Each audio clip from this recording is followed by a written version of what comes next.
dalam hadis ya, jadi Ibnu Qayyim berkata dalam hadis ini, dalam poin kedua ini, sungguhnya Allah telah melaknat dunia dan telah murka kepada dunia dan Allah benci kepada dunia, kecuali segala perkara dunia yang karena Allah.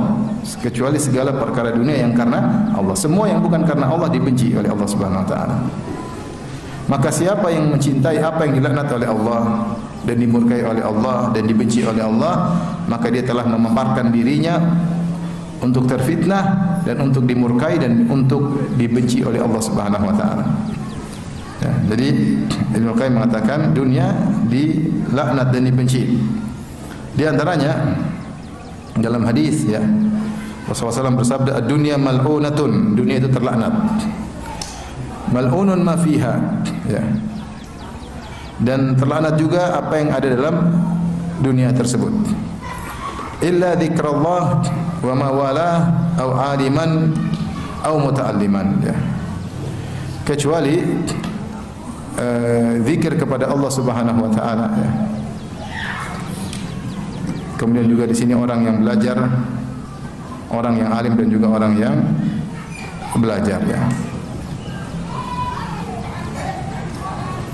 Maka hadis ini menunjukkan hukum asal bahwasanya dunia itu dilaknat oleh Allah Subhanahu wa taala ya. Kecuali yang di situ dunia tersebut ya dilakukan untuk Allah Subhanahu wa taala.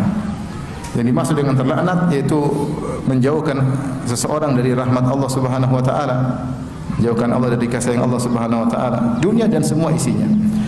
Kecuali yang dilakukan untuk Allah Subhanahu wa taala dan untuk zikir kepada Allah Subhanahu wa taala dan orang alim dan juga orang yang belajar, maka mereka itulah yang selamat dari laknat Allah Subhanahu wa taala.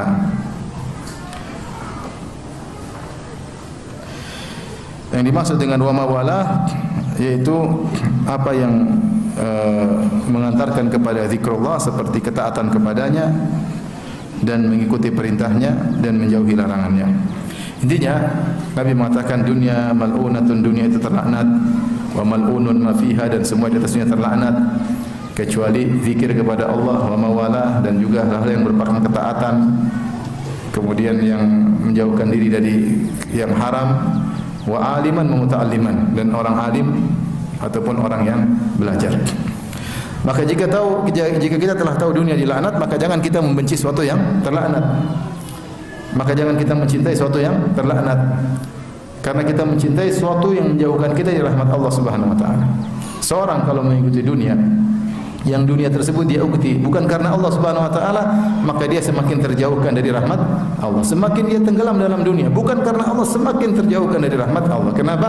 Karena yang dia geluti, yang dia kejar itu terlaknat, terjauhkan dari rahmat Allah. Semakin dia mengejar sesuatu yang terjauh dari rahmat Allah, dia ikut terjauhkan dari rahmat Allah Subhanahu wa taala. Lain halnya kalau dia mencari dunia karena Allah Subhanahu wa taala. Makanya sini Ibnu Qayyim memberikan pengecualian, kata beliau ya, Allah melaknat dunia dan murka kepada dunia dan membenci dunia illa ma kana lahu fiha, kecuali apa-apa yang karena Allah Subhanahu wa taala, maka itu tentu dicintai oleh Allah Subhanahu wa taala.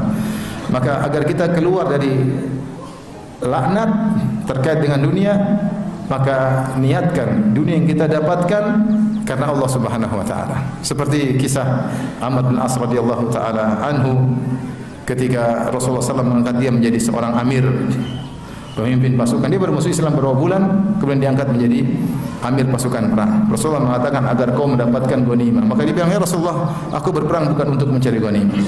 Maka Rasulullah SAW menjelaskan, wahai Amr bin As, ni'mal malus salih li rajulis salih. Sungguhnya sebaik-baik harta yang baik jika dimiliki oleh orang yang baik. Maksudnya apa? Nabi ingin Amr bin As mendapatkan ghanimah, dan itu harta. Kalau dia dapat harta, maka dia bisa gunakan untuk kebaikan-kebaikan. Karena kalau harta baik dimiliki oleh orang soleh, maka sangat bermanfaat. Maka siapa yang mencari dunia bukan karena Allah, dia hanya menjauhkan dirinya dari rahmat Allah. Dia menyebloskan dirinya dalam laknat Allah Subhanahu wa taala. Jalan keluar cuma satu, setiap dunia yang dia cari, dia niatkan karena Allah. Ada tujuan di balik ini. Saya kenapa capek-capek mengejar dunia? Ada karena saya ini semua karena Allah. Entah untuk sedekah, entah untuk nafkah anak istri, entah untuk membantu tetangga, entah untuk menyambung silaturahmi. Tapi kalau dia hanya mencari tidak karena Allah Subhanahu wa taala, maka dia terjauhkan dari rahmat Allah Subhanahu wa taala. Dalam satu hadis ada seorang pemuda yang melewati Nabi dan para sahabatnya. Dan yarawna lima lahu ma lahu min nasyatihi wa jaladihi. Para sahabat kagum, orang ini gesit kemudian kuat. Maka para sahabat berkata kepada Nabi, "Lau ja'ala dzalika fi sabilillah." Seandainya pemuda ini menggunakan kegesitannya dan kekuatannya untuk berjihad di jalan Allah Subhanahu wa taala. Jadi dia bilang sama Nabi, komentar, seandainya pemuda ini menggunakan kekuatannya dan kegesitannya karena Allah Subhanahu wa taala untuk jihad fisabilillah. Maka Nabi sallallahu alaihi wasallam menimpali para sahabat. Nabi mengatakan, "In kana kharaja yas'a ala waladihi sigaran fahuwa fi sabilillah." Kalau dia ternyata keluar dengan niat untuk mencari nafkah, untuk menafkahi anak-anaknya masih kecil, sungguhnya dia sedang berjihad di jalan Allah Subhanahu wa taala. Artinya dia cari nafkah untuk Allah, untuk menjalankan perintah apa? Allah. Perhatikan, ini yang pertama. Kemudian Rasulullah SAW menyampaikan lagi, in kana kharaja yas'a ala abawaihi syaikhaini kabiraini. Kalau ternyata dia mencari nafkah untuk mengayomi menafkahi kedua orang tuanya yang sudah tua, renta, fahuwa fi sabilillah, maka dia sedang berjihad di jalan Allah Subhanahu wa taala. In kana kharaja yas'a, kalau dia keluar mencari dunia untuk apa? Ala nafsihi liyu'iffahu, dia untuk menafkahi dirinya agar menjaga dirinya, tidak minta-minta kepada orang lain, tidak menghinakan dirinya di hadapan orang lain, untuk menjaga harga dirinya, fahuwa fi sabilillah, maka dia sedang berjihad di jalan Allah Subhanahu wa taala. Kemudian Rasulullah SAW menyebutkan kemungkinan keempat yang salah.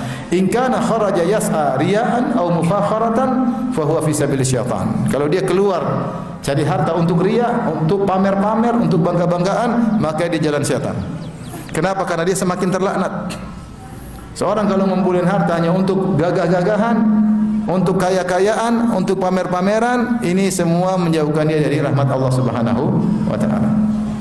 Karena dunia terlaknat, dunia mal'unatun mal'unun ma fiha illa dzikrullah wa mawala wa aliman muta'alliman. Dunia terlaknat semua di atasnya kecuali zikir kepada Allah dan apa yang menyertai zikir tersebut seperti ketaatan dan orang alim dan orang yang belajar.